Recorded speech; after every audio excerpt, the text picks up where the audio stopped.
اعوذ باللہ من الشیطان الرجیم بسم اللہ الرحمن الرحیم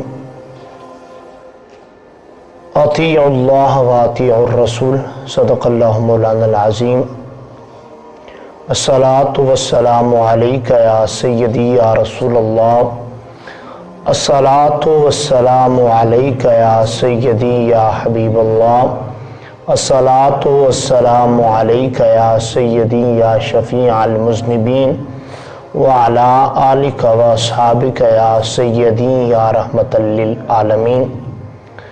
حمد و ثنا کے بعد میری نہایت واجب الاحترام بزرگوں، دوستوں، عزیز ساتھیوں، کرم اور فضل اس خلاق کے عالم کا جس نے آج پھر توفیق عطا فرمائی میں اور آپ اللہ کے بابرکت کر مسجد میں بیٹھ کر درس حدیث پاک پڑھنے اور سیکھنے کی سعادت حاصل کر رہے ہیں۔ محفل ذکر کی آج کی اس نشست کے لیے میں نے آپ حضرات کے سامنے جو حدیث پاک بیان کرنی ہے اس کا عنوان ہے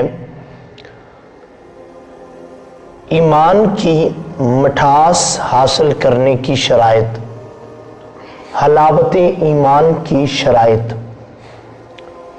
حضرت انس رضی اللہ تعالیٰ عنہ سے روایت ہے، آپ فرماتے ہیں کہ حضور علیہ السلام نے فرمایا کہ جس انسان کے اندر تین باتیں ہوں گی وہ انسان ایمان کی مٹھاس حاصل کرے گا، یعنی اس کو اس کے ایمان کی چاشنی محسوس ہوگی، ایمان کی لذت اس انسان کو محسوس ہوگی جس کے اندر تین باتیں موجود ہوں گی۔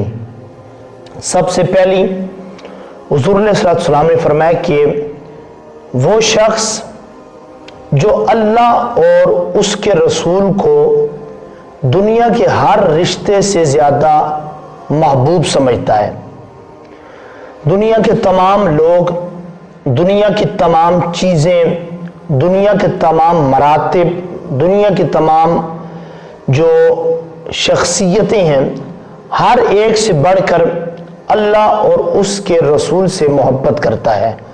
سب سے زیادہ پیار جس انسان کا اللہ اور اس کے رسول کے ساتھ ہے، اللہ تعالیٰ اس انسان کو ایمان کی مٹھاس نصیب کرتا ہے۔ میں اب یہاں پر آپ کے سامنے عرض کروں گا کہ اللہ اور اس کے رسول کے ساتھ محبت کا طریقہ کار کیا ہے۔ اللہ اور اس کے رسول کے ساتھ محبت کا طریقہ کار یہ ہے، ایک تو عملی طریقہ کار ہے۔ وہ عملی طریقہ کار یہ ہے کہ اللہ اور اس کے رسول کے ساتھ محبت کا تقاضا پورا کیا جائے، یعنی اللہ نے جن کاموں کے کرنے کا حکم دیا، حضور علیہ السلام نے جو جو کام کر کے دکھائے، ہم وہ کام کریں۔ اللہ نے جن کاموں سے روکا، حضور نے جن کاموں کو نہیں کیا یا جن کاموں کے کرنے سے منع کیا، ہم لوگ ان کاموں سے رک جائیں۔ یہ اللہ اور اس کے رسول کے ساتھ محبت کا عملی اظہار ہے۔ اللہ اور اس کے رسول کے ساتھ محبت کا ایک اور اظہار ہے جس کو آپ اعتقادی اظہار کہہ سکتے ہیں، یعنی عقیدہ رکھنا کہ اللہ کے ساتھ اور کوئی خدا نہیں ہے، اللہ وحدہ لا شریک ہے، اللہ کی ذات بے مثل و بے مثال ہے، اللہ کی ذات کے ساتھ کسی کو بھی شریک نہیں ٹھہرایا جا سکتا۔ جو انسان اللہ کی ذات کے ساتھ کسی اور کو خدا مانے گا وہ انسان دائرہ اسلام سے خارج ہو جائے گا۔ یہ عقیدہ رکھنا، اچھا اللہ بے نیاز ہے، نہ وہ کسی کا باپ ہے نہ وہ کسی کا بیٹا ہے، لا تأخذہ سنۃ ولا نوم، نہ اسے اونگ آتی ہے نہ اسے نیند آتی ہے۔ یہ ساری چیزیں اللہ رب العالمین کی ذات کے لیے ماننا، یہ اللہ رب العالمین کی ذات کو اس انداز سے ماننا، یہ اعتقادی محبت ہے اللہ کی ذات کے ساتھ۔ آئیے اب رسول اللہ علیہ السلام کی ذات کے ساتھ اللہ نے حضور کو رحمت للعالمین بنا کر بھیجا ہے، یہ عقیدہ رکھنا۔ اللہ رب العالمین نے حضور علیہ السلام کو تمام کائنات کے لیے رسول اور نبی بنا کر بھیجا ہے۔ اللہ رب العالمین نے حضور علیہ الصلوۃ والسلام کو اپنا آخری نبی بنا کر بھیجا ہے. اب قیامت تک حضور کے بعد کوئی اور نبی نہیں آئے گا قیامت تک. حضور علیہ الصلوۃ والسلام اللہ کے آخری نبی ہیں، یہ عقیدہ رکھنا. پھر حضور علیہ الصلوۃ والسلام کے بارے میں بہت ساری اور صفات ہیں حضور کی جو حضور کے لیے ماننا، یعنی اللہ تعالیٰ نے تمام خزانوں کی چابیاں حضور کو عطا فرما دی ہیں، یہ اعتقاد رکھنا. اچھا پھر اس کے بعد یہ عقیدہ رکھنا کہ اللہ رب العالمین کی سب سے محبوب شخصیت حضور علیہ الصلوۃ والسلام کی ذات ہے.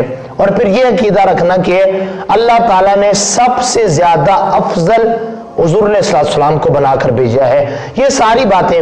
اچھا پھر یہ عقیدہ رکھنا کہ حضور علیہ الصلوۃ والسلام کی شان کے بارے میں ذرہ سی بے ادبی، بالکل ذرہ سی بے ادبی، لفظوں کی بے ادبی بھی حضور علیہ الصلوۃ والسلام کی بارگاہ میں کرنے والا انسان دائرہ اسلام سے خارج ہو جاتا ہے. تو یہ ساری باتیں ہیں محبت خدا اور محبت رسول کے حوالے سے جو میں نے آپ کے سامنے عرض کی. اس حدیث کا اگلا جملہ جو ہے وہ میں آپ کے سامنے عرض کرنا چاہوں گا.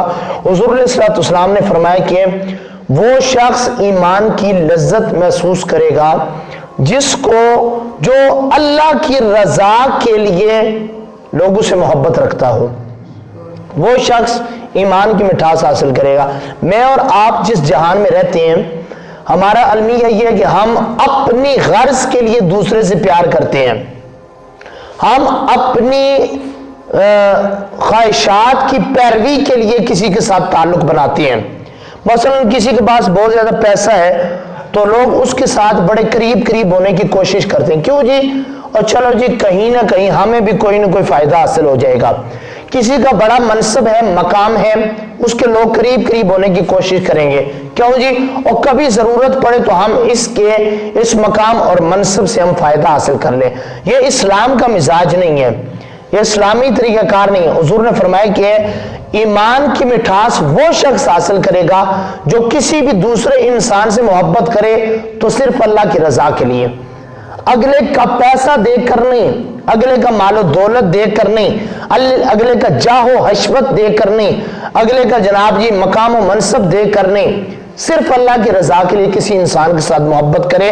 تو میں ایک حدیث پاک بھی اس کے ضمن میں عرض کروں گا. حضور علیہ الصلوۃ والسلام نے فرمایا کہ کل قیامت کے دن کچھ لوگوں کو اللہ اپنی عرش کا سایہ عطا فرمائے گا، ٹھنڈا سایہ. آپ کو پتا ہے سورج 1 میل کی مسافت پر ہوگا، اتنا قریب گرمی برساتا ہوا تپتا ہوا سورج. اور میں یوں کہوں کہ آج جب کہ گرمیوں کا مہینہ آتا ہے، گرم ہوائیں چلتی ہیں، گرمی برساتا ہے، آگیں برساتا ہے، تو یاد رکھیے کہ ابھی اس وقت جب سورج نکلتا ہے تو سورج ہمیں اپنا منہ نہیں دکھاتا، سورج ہمیں اپنی پیٹھ دکھاتا ہے. سورج ہمارے سامنے اپنا منہ نہیں دکھاتا، سورج اپنی پیٹھ دکھاتا ہے، لیکن تب بھی اتنا زیادہ گرم ہے. اور حضور علیہ السلام نے فرمایا کل قیامت کے دن سورج پیٹھ نہیں دکھائے گا، اپنا منہ دکھائے گا لوگوں کے سامنے. آپ سوچیں کہ جس کی پیٹھ دکھانے سے اتنی گرمی ہوتی ہے، بھائی جان نکلنے کو آتی ہے جون جولائی کے مہینے میں، تو جب وہ سورج اپنا منہ دکھائے گا تو کیا عالم ہوگا.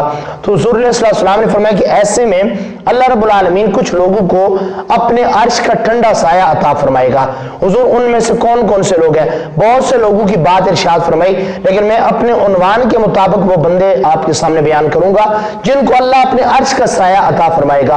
حضور علیہ السلام نے فرمایا کہ کل قیامت کے دن اللہ 2 ایسے بندوں کو اپنے عرش کا سایہ عطا فرمائے گا جن کی باہمی محبت صرف اللہ کی رضا کے لیے تھی، آپس میں ایک دوسرے سے محبت کرتے تھے، اور محبت کی وجہ صرف اور صرف یہ تھی کہ ہمارا اللہ ہم سے راضی ہو جائے. تو یاد رکھیے آج کی نشست کا اگلا سبق یہ ہے کہ ہمیں آپس میں ایک دوسرے کے ساتھ محبت اللہ کی رضا کے لیے کرنی چاہیے. ہم ایک بندے کے ساتھ نیکی کرتے ہیں تو ہمارے ذہن میں یہ ہوتا ہے کہ بھئی بدلے میں اگلا بھی ہمارے ساتھ نیکی کرے. اگر اس نے بدلے میں نیکی نہ کی ہم ناراض ہو جاتے ہیں کہ دیکھیں نا افسر میں نے اس کو یہ فلانے موقع پہ اس کی یہ ہیلپ کی تھی، اس کو میں نے فلانے موقع پر یہ کام اس کا کیا تھا، آج دیکھیں نا جی اس نے میرا کام نہیں کیا، تو ایسے بندے کے ساتھ نیکی بندہ کیوں کرے؟ تو یہ جو جملہ ہوتا ہے یہ ہمارا جملہ شرعی اعتبار سے درست نہیں ہے۔ کیوں؟ پہلی تو بات یہ ہے بھائی جب ہم نے نیکی کی تھی تو ہماری نیت اللہ کی رضا ہونی چاہیے۔ جب ہم اللہ کی رضا کے لیے کسی سے نیکی کریں تو پھر ہمارا رویہ یہ ہونا چاہیے یار میں نے تو اللہ کی رضا کے لیے نیکی کی تھی، اس نے بدلے میں نہیں کی تو اس کی مرضی، میں اپنی نیکی کے بدلے میں اس سے نیکی نہیں چاہتا، بلکہ میں نے نیکی کی تھی اللہ کی رضا کے لیے، یہ بدلے میں نیکی کرتا اللہ کی رضا کے لیے، اس کو بھی اجر ملتا، لیکن اس نے نہیں کی لہٰذا میں اس پہ کوئی بھی تان درازی کر کے اپنی نیکی کو ضائع نہیں کرتا۔ تو اللہ کی رضا کے لیے تعلق بنانا چاہیے۔ تیسری بات جو ایمان کی مٹھاس حاصل کرنے کے لیے شرط ہے، حضور نے فرمایا کہ بندہ نافرمانی سے نکل کر اللہ کی اطاعت میں داخل ہو اور دوبارہ اس گناہ کی طرف جانا اپنے لیے ایسے ہی ناپسند کرے جیسے آگ کے اندر چھلانگ لگانا ناپسند کرتا ہے۔ یعنی انسان اللہ کی رضا کے لیے گناہ کو چھوڑے اور چھوڑنے کے بعد اپنی طبیعت یہ بنائے کہ بھئی اب میں نے دوبارہ گناہ کی طرف نہیں جانا، دوبارہ گناہ کی طرف نہیں جانا۔ ایسا نہ ہو کہ بھئی اللہ نے کوئی آزمائش نازل کی تو اب بھاگتا بھاگتا اللہ کے پاس آ گیا، یا اللہ معاف کر دے، یا اللہ معاف کر دے، یا اللہ معاف کر دے، یا اللہ اس مصیبت سے باہر نکال دے، باہر نکال دے۔ جب اللہ نے باہر نکالا تو پھر جا کر دوبارہ گناہ شروع کر دیے، نہ، بلکہ گناہ وہ حدیث پاک کے الفاظ ذہن میں آگے حضور علیہ السلام فرماتے ہیں کہ پکی توبہ یہ ہے، پکی توبہ یہ ہے، انسان جب ایک دفعہ توبہ کرے تو واپس اس گناہ کی طرف جانا اس کے لیے اسی طرح ناممکن ہو جیسے ایک دودھ دھونے والا شخص جب گائے یا بھینس کے تھن سے دودھ نکالتا ہے تو یہ باہر نکلا ہوا دودھ واپس تھن میں ڈالنا ناممکن ہوتا ہے۔ فرمایا اس انداز سے بندہ توبہ کرے تو توبہ اور پکی توبہ کرنے والا انسان ایمان کی مٹھاس کو حاصل کر سکتا ہے۔ اللہ تعالی ہمیں اپنی اصلاح کی توفیق عطا فرمائے۔ وآخر دعوانا ان الحمد للہ رب العالمین۔